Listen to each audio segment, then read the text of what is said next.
Hey, what's up, everybody? This is Alfred from Practical Code Academy. Welcome to a new video. And in today's video, I'm going to show you how you can search or filter a table. I did a video a couple weeks ago how you can filter a list, and a list is very basic because it's simply, you can think about it as just rows. It was simply an array of items. But today we're going to do a table where the table actually that we're going to work on going to look like this, where every single row here in this table is an object. So I'm going to create an array of objects. It's a little bit complicated, but I'm going to show you step by step how you can get it to work. So for example, let's try it out here. If I'm looking for an age, or I want to filter this list by an age, I can type in something like 3, and I'm going to show me that there's 2 people. One of them is 36 years old, and the second one is 37 years old. And I can filter it like this: 36, which is Susan Johns, she's an engineer, live in Main City, Florida. I can search by the name. For example, if I'm looking for Mike, if I put an M, it will show me that there's 2 people under name Mike, and it's selecting here Sally Jones because, as you can see, we have MI here. Also for Smith, we having MI here. So I can put the K, filter it more, and now I have 2 mics, one of them with the age 48 and 26. And this is basically what we're going to do today. And if you try to type in something else, if the item is not found, it will tell me that the item is not found in the table. So as you can see, it's pretty much dynamic. We're going to load everything dynamically from the JavaScript. We're going to separate the data, keep them in the JavaScript file, not inside the HTML file.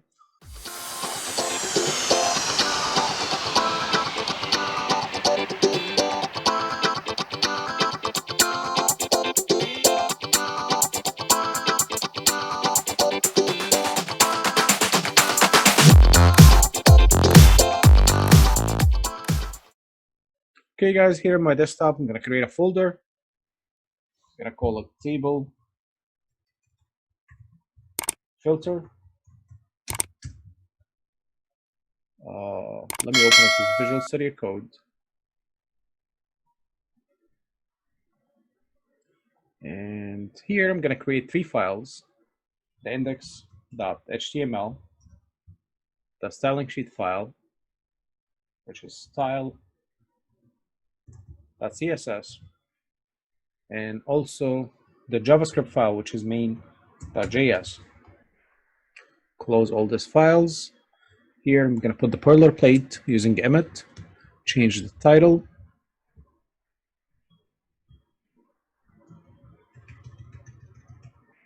table filter search. Let me zoom out a little bit.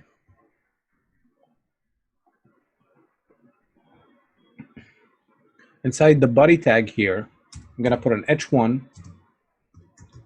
putting the heading filtering table. And after the heading, I'm going to add a container div or division with a class container. Inside this container, there's only 2 items. One of them is the input, where the user is going to put the search or type in whatever he want to search for. And the second one is just a generic division for the output. So it's just the output empty div that I'm going to put or dump any information from the JavaScript file inside that div. So I'm going to put my input here, which is type text is fine. I'm going to add a placeholder attribute. I'm going to type in search. Also going to give it a class for styling. I'm going to call it filter input. And our output div, which is just a simply empty div, I'm going to give it a class of output, where I'm going to dynamically load the table in this div here. I'm going to dynamically put it from the JavaScript file. Before we close this file, let's link our styling sheet.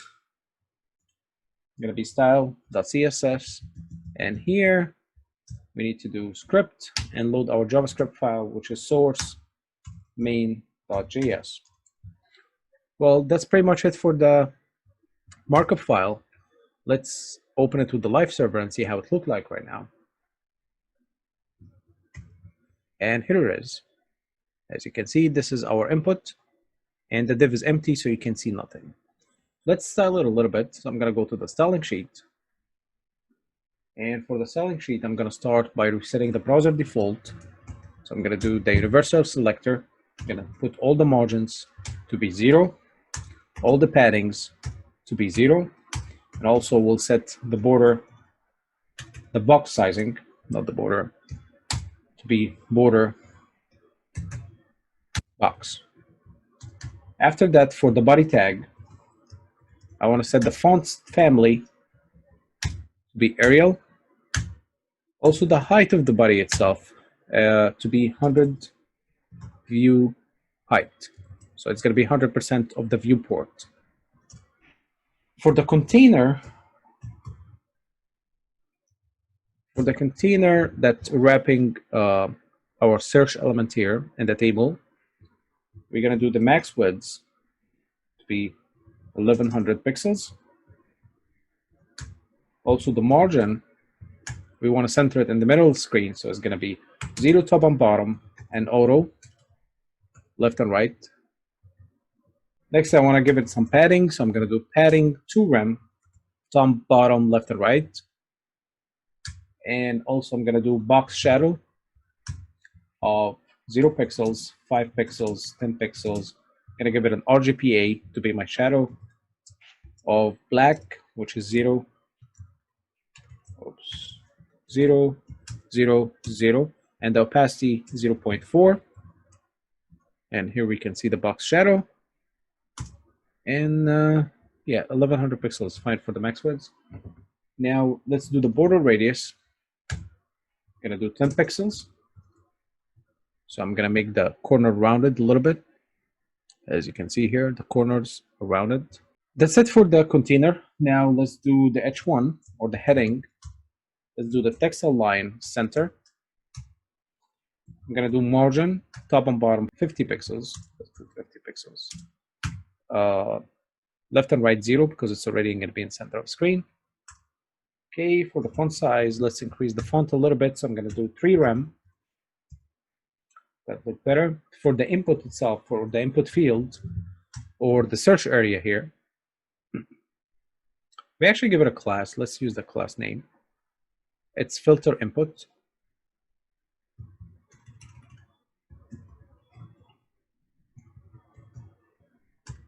Okay, what I want the width to be 100%. Also, I want margin bottom because I want to put some space between it and the table that we're going to dynamically load it from the JavaScript. Just going to put margin bottom 2 rem. Also, the height, I want to set it to 45 pixels. The padding of the input, the user enter, is going to be 0.5 rem, top and bottom, and it's going to be 2 rem, left and right. If I save that, as you can see, it's going to change.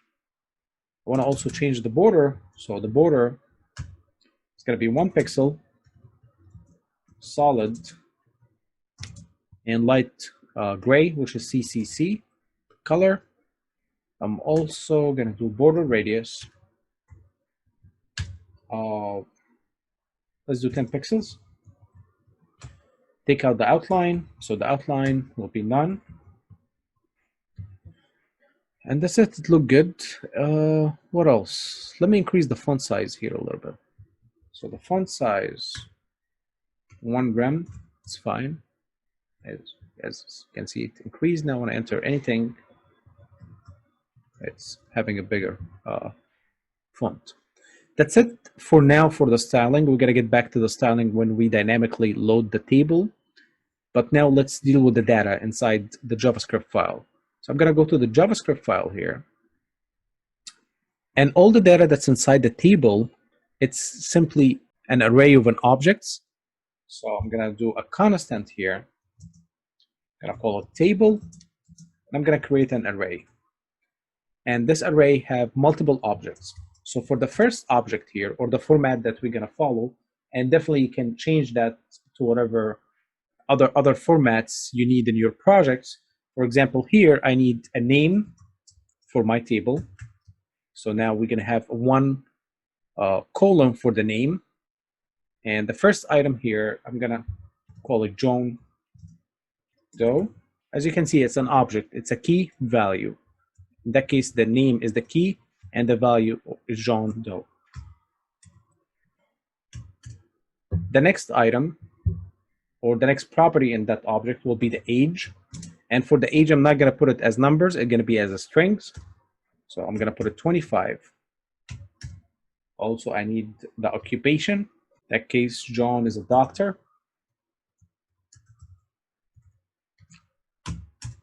And then the city that he lives in, which is Long Island City, New York, and the state will be New York.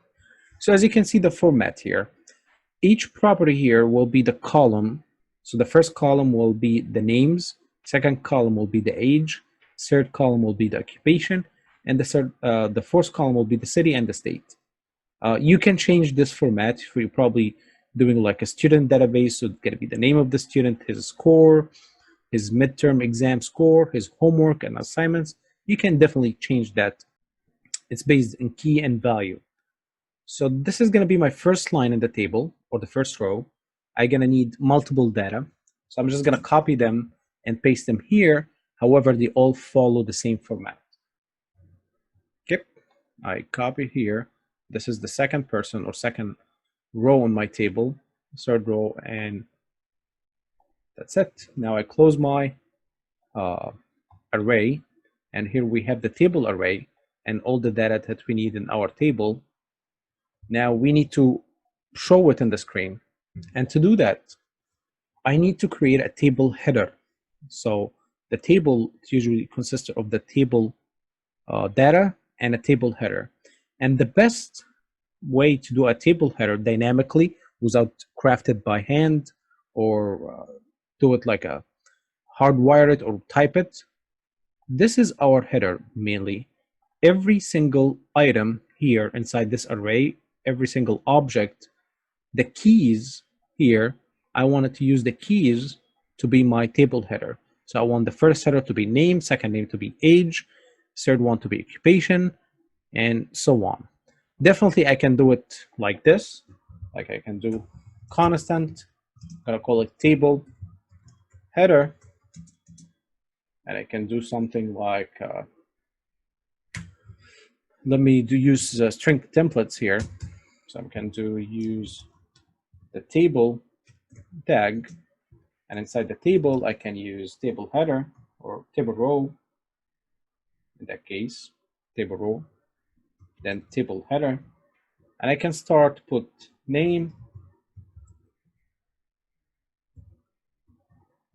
and I'm gonna copy this down, then I'm gonna do age, occupation,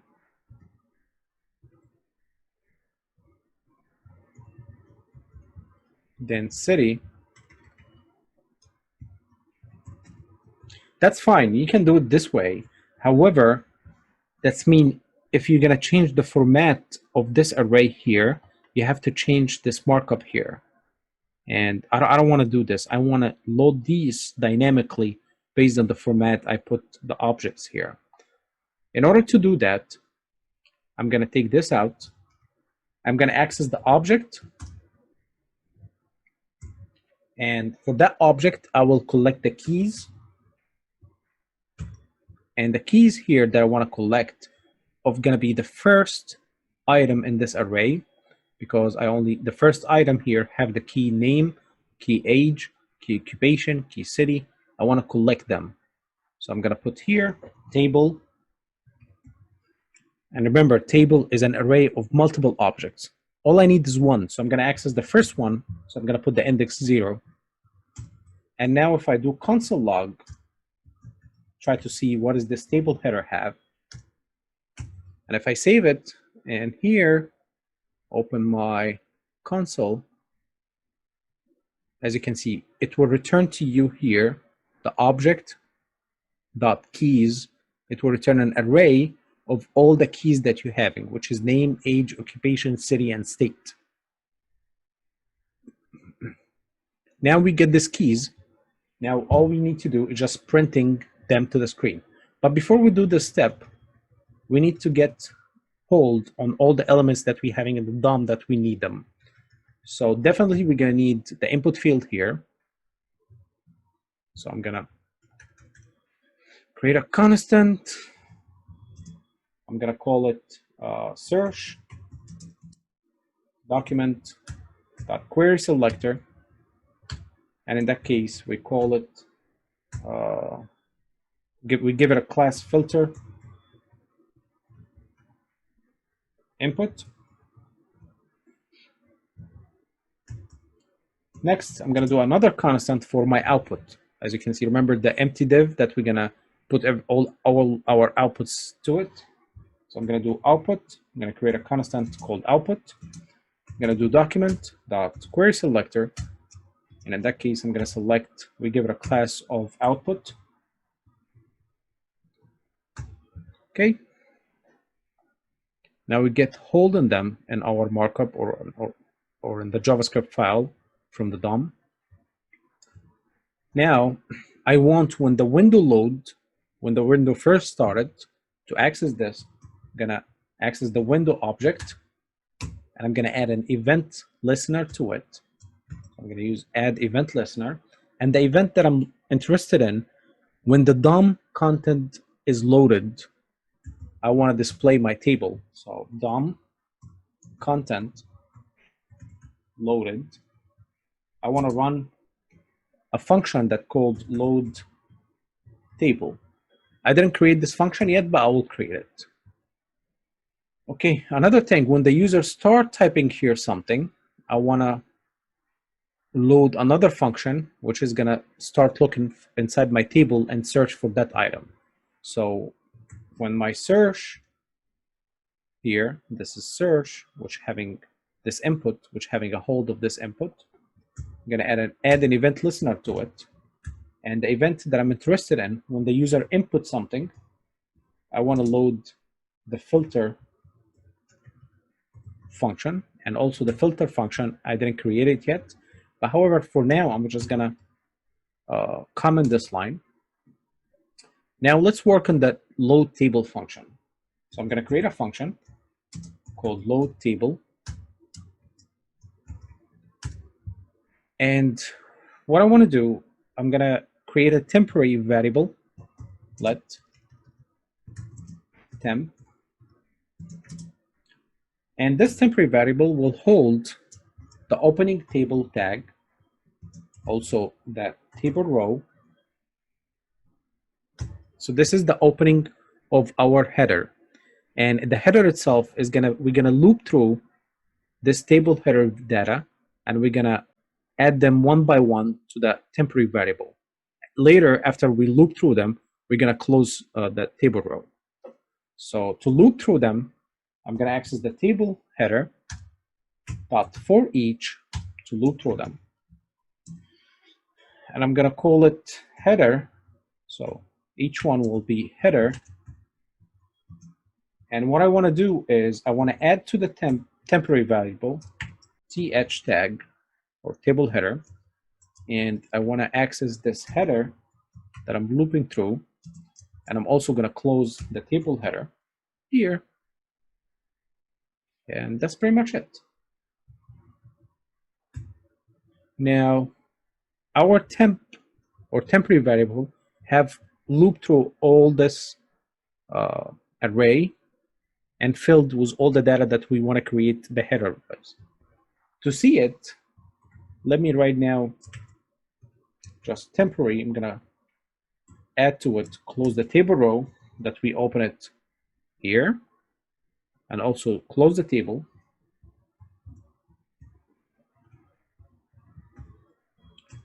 And now for our output.inner HTML, we will add the temp. We'll just add the temp to the inner HTML. If you save this, as you can see, now you have your headers, the name, the age, the occupation, the city, and the state. One more thing we can do here, we can set them to the uppercase. So inside the header here, we can use to uppercase, and it's a function, so I gotta put the parentheses, and now as you can see they are uppercase. Later we're gonna do the styling for them, but for now this is what we need, technically what we need to do. Okay, now I don't want to close the table because I'm gonna add more rows, so I'm gonna take this out. And now for the table, every single row is gonna be coming from this table array. So I'm gonna access this table, and I'm gonna loop through it using for each. And for every row, what I want to do is I'm going to add temp. Let me do it in the second line here, temp. I'm going to keep adding to this temp, or that temporary variable, the following markup. So I'm going to do table row, and every table row having a table data, and this table data will have the row dot name, close the table data. Just gonna copy this on multiple lines here. Then row dot age, then row dot occupation, row dot city,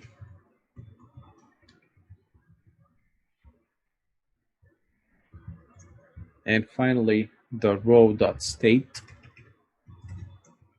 So for every single line, this is going to be what's happening. We're going to fill them with all this template variables. And finally, I'm going to close this table row for every single row. That's it. As you can see, our data is printed out here. However, we didn't close the table. So after I finalize this looping, or this loop, I'm going to add to the temp closing tag for the table, and that's pretty much it. So now the load table function, it's actually loading the table with the correct headers. That's it for the loading table. Let's now working for the searching or the filter function here.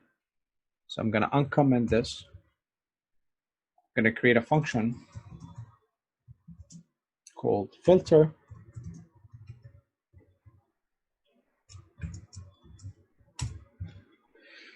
And what's going to happen, we're going to get the input event that the user type in here. Every single time he enters a character, we're going to get an event. We want to pass it down to this function. So I'm going to put an argument here, e. You can call it whatever you want. You can call it event. You can call it any name. I'm just going to put e for simplicity. And if you do console.log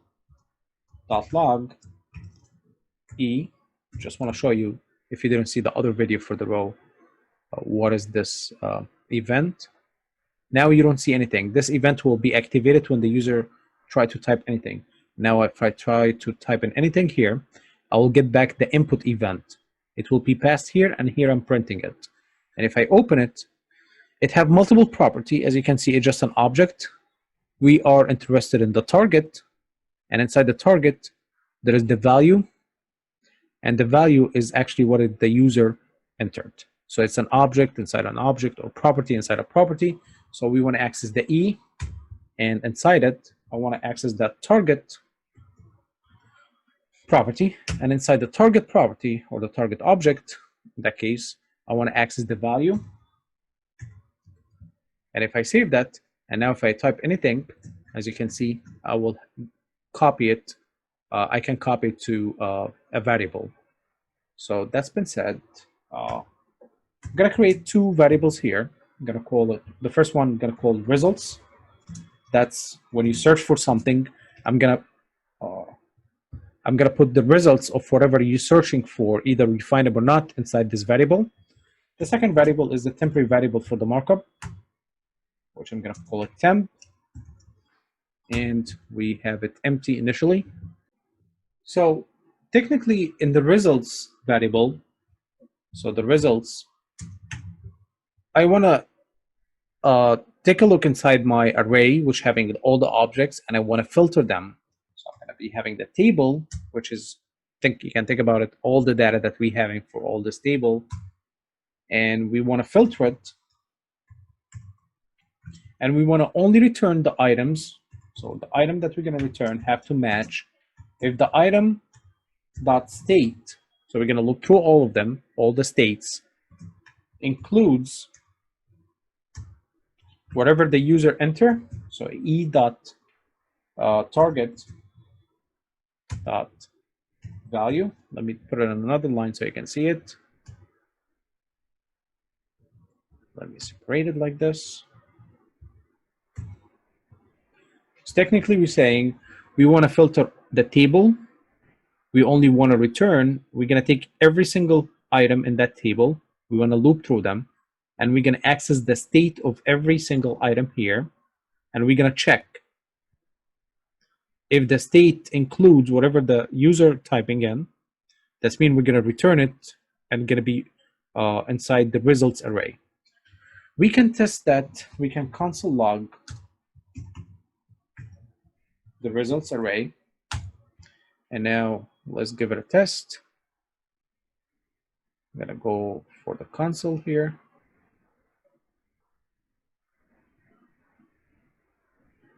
And let me put n. And as you can see, you return back 4 items, because the first here you have in New York, which is having n. Then you have New Jersey, and you have 2 more New York, I believe. So 1 New York and 1 New Jersey. Okay. If I put f, I'm get 2 items here, because the states were filtered by the states Florida, and also, yeah, I believe both of them are on Florida. So FL and FL. So that's for the state. How I can do it for the names and everything in the table, that's pretty much simple. All you need to keep adding is the OR value here. So if the state having whatever the user enter, or the name dot includes whatever the user enter. So now we check the names column, and you want to keep doing that for every single column. So I'm going to do OR. I'm going to copy this line. So we have a name, we have city, and we have occupation, and we have age. And since this is the last one, I don't need the OR here anymore. We have only one thing we need to fix right now. That is case sensitive. For example, if I put F small, not capital, or lowercase, I get an empty array, because here, whatever inside the table is uppercase, not lowercase. So it's case sensitive in that case. I want to create the search not to be case sensitive. And if you remember from searching inside the list in the other video, all you need to do is just turning everything to lowercase. So in that case, before I search inside it include, I'm going to do 2 lowercase. And also whatever the user enter here, I'm going to put .2 lowercase. And I'm going to copy it and keep pasting it with the dot here. So I can paste it here, paste it here, paste it here, paste it here. And also after every single key, I have to paste it. So I'm going to turn the table keys to the lowercase and compare it to whatever the user enter after I also turn it to a lowercase. And that's how you do this trick. Okay, now, and instead of just consoling log them, now we want to display it here inside the table. So how are we going to do that? Now our results array having all the data that we need, or the search data we have. Now we have to do is check if this filter or the results already have some data. So I want to check the length. If it's bigger than 0, I want to loop through them and display them to the screen. And that can be done actually going to copy this code here. Going to copy everything here because I'm going to load the table technically. Also, I'm going to copy this one here. I'm going to put it here. So if I have some data to show to the user, I want to still load the header and upload the data from the results. So it's not going to be from the table anymore. It's going to be from the results array. And now we have all the data inside the temporary variable here. Okay, else, if I couldn't find anything, I want to give him an error, somehow an error. So I'm going to, inside the temporary variable, I want to make a div. Here's the markup for a div. I'm going to give it a class of no item. And I'm going to do item not found. So if I have results, I'm going to prepare our temporary variable with the results. If we don't have any results, we're going to put this error message in our temporary variable. And the last step, we're going to display this temporary variable no matter what, if there is an item or not. So the output dot inner HTML equal temporary variable. If I save this, now let's give it a try. Of course, we need to work on the styling. Now I can search, for example, Sally Jones. If I start S and it's not working, let's see if we're having any errors. We don't have any errors here. I believe I found a mistake that we reassign or recreate the variable temp here by using the let keyword, which I already have it here. So that's because I copied the code from up there. This is actually a mistake. I need to take this let out because I already defined this variable here. When I define it again here, I'm going to override whatever this variable have. So save this. Let's give it another try. I'm going to put John. As you can see, it's searching. 36. Can search for Adel. As you can see, it's working. And it's not case sensitive. That's perfect. Now let's work on the styling here. I'm going to go for the style sheet. And for the styling, it's going to be very easy. I'm going to take this out so we have the full table. So I want to do the table for the table itself. What I want to do is the border collapse. I want to be collapse. So the border collapse. The widths, I wanted to take the whole widths, so it's 100%. That's good. For the table header and the table data, both of them, I want to do text align center. And also for the padding, I want to give it some padding. I'm going to do 8 pixels, all the 4 corners, and here's my table. Okay, now for the table row, each single row, however, I want to do the even, not, so I want to make some stripes here, only the even change the background for them. So I'm going to use the nth child. In that case, I want to access the even lines or the even rows. I want to set the background color to a light gray. And now you get the stripes here. And if I try to search for an item does not exist, I will get the not found error message. So let's style the not found error message. Remember, I give it here a class of no item. So the code here will gonna be, the template here will be loaded to the HTML with that class. I simply access the no item class. I'm gonna give it a border of 1 pixels, solid, and CCC. Also the padding, I'm gonna do 1 rem. The border left,